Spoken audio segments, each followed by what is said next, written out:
So 5 auto loan mistakes that could save you thousands of dollars. You see this beauty right here? This is my brand new Toyota RAV4 2023 limited edition.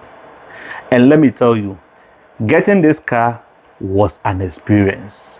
Not just any experience, a financial roller coaster that had me questioning some of my life choices. My last car, yeah, it decided to retire without any notice.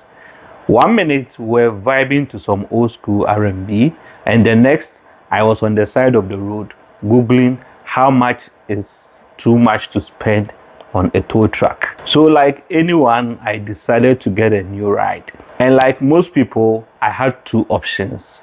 Pay cash, which, let's be real, I wasn't about to do, or get an auto loan. Simple, right? Wrong.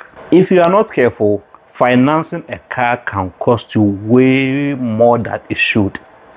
So today we are talking about 5 auto loan mistakes that could cost you thousands of dollars. Buckle up because I'm about to save your wallet from disaster this year if you've made a decision to get a new car. And like I tell most people, driving in this economy actually is not a luxury for some people, as long as you make sure that your car is an asset to you and not a liability, meaning that that car is one way or the other putting money in your pocket or helping you keep money in your pocket. Now let's start with the biggest mistake: taking out a loan without actually knowing what you can afford.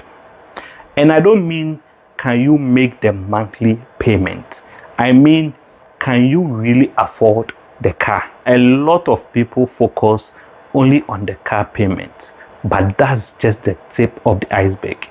Insurance, gas, maintenance, and those sneaky dealership fees all add up so fast. Next thing you know, you are eating ramen noodles for 6 months just because your car payment is eating your paycheck up. A good rule: keep your total car expenses, including the loan payment, insurance, and gas, under 15% of your monthly income if you can. And please, before signing anything, use a car loan calculator to see how different loan terms affect your payment, because most times they will not give you the full detail until it's time for you to sign that paperwork.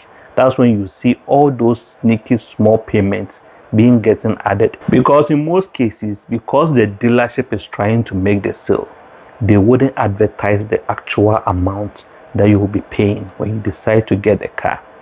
They will actually advertise the cost, and when it's time to sign that paperwork, that's when you see that there are extra charges that you need to add on or you have to pay as part of owning that particular car. The second mistake is ignoring your credit score. Your credit score, the 3-digit number that determines whether you get a great deal or a financial nightmare. A high credit score can literally save you thousands of dollars in interest.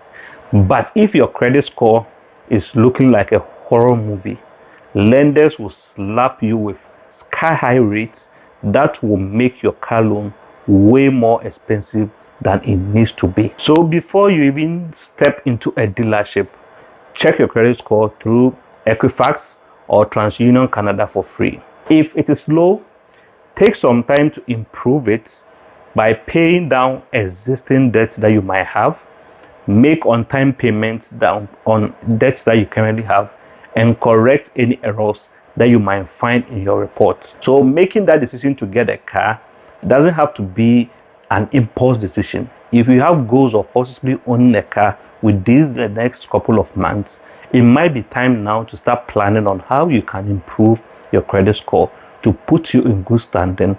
That way you can save yourself thousands of dollars by increasing your credit score before you make a decision to go into that dealership to acquire that particular vehicle. Because the truth is, a 50-point difference in your score could mean saving hundreds of dollars every year in interest.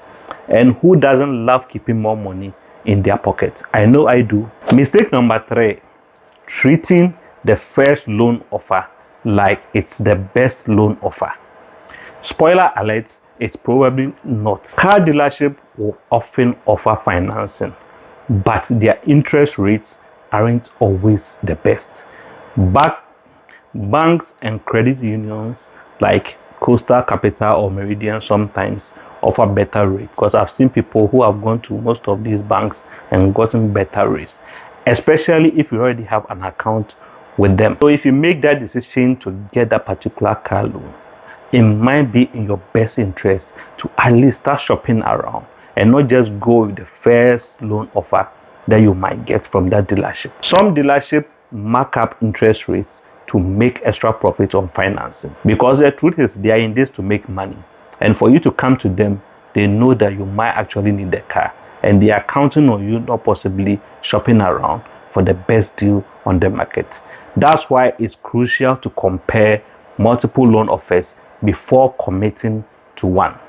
You can use pre-qualification tools to check your options without impacting your credit score, because shopping around might just save you hundreds or sometimes even thousands of dollars on that particular car loan.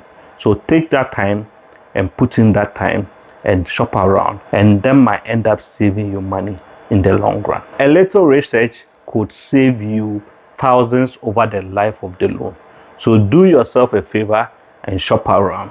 If you are going to take about 8 years to pay off that loan, it might be worth you putting in an extra day or two just to shop around and compare and contrast offers that are out there before committing to one of them. Mistake number 4 is choosing a long-term loan just for lower payments.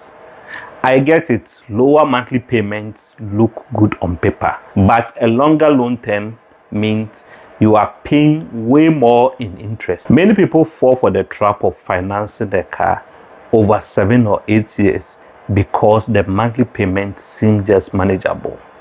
But here's the problem: the longer the term, the more you are paying in interest over time. And let's not forget, your car is depreciating whilst you are still paying it off. So if you can really afford it, it might be in your interest to put some money down or possibly make extra payments to try and cut down on the term of the loan. In fact, after 5 years, your car's value will likely be half of what you actually paid for it. If you have a long-term loan, you might still owe more than it's worth, making it hard to trade in or sell without taking a loss. So in truth, if you can actually make extra payments or put some money down just to cut down on the term of the loan, it might be in your interest to do so before signing that particular deal. So my advice always is, whenever possible, go for a shorter term like 4 or 5 years to save money on the interest and avoid being upside down on your loan. Mistake number 5 that I would advise you not to make is forgetting about additional costs. You ever buy something and then realize there were way more hidden costs? When financing a car, it is not just the price of the car that you need to think about. There are taxes, registration fees, and optional add-ons like extended warranties or gap insurance. These extras can add thousands to your loan if you are not careful, because guess what's going to happen? All these extras will be added before they decide to slap the interest rate on the final amount. Gap insurance, for example, is useful if you owe more than the car is worth, but don't let the dealer pressure you into overpriced add-ons.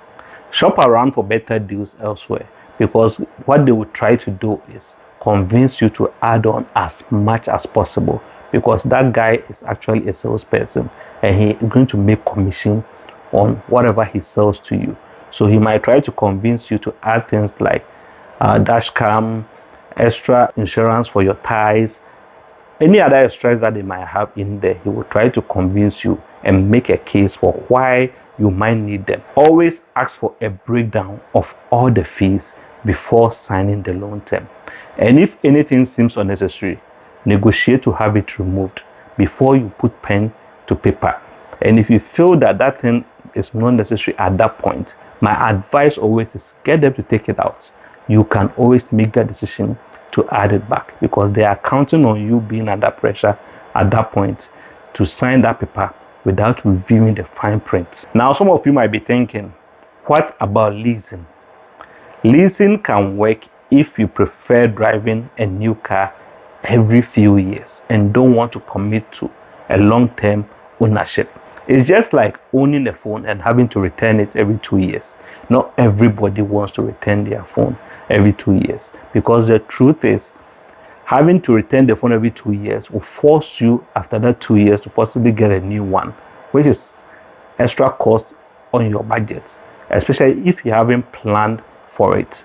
But keep in mind, you don't own the car, and you might have mileage limits set on the car if you decide to go for the leasing option.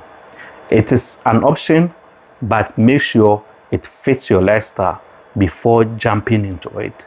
Don't just go for leasing because you've heard people are going for leasing and that you get a chance to drive a new car every year or every other year.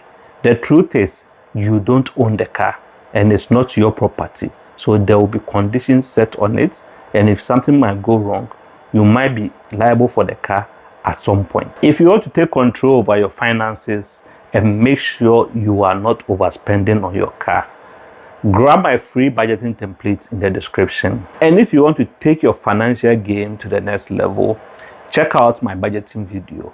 It will help you manage your money so you are not just buying the car but keeping your finances in check. Click here to watch that particular video.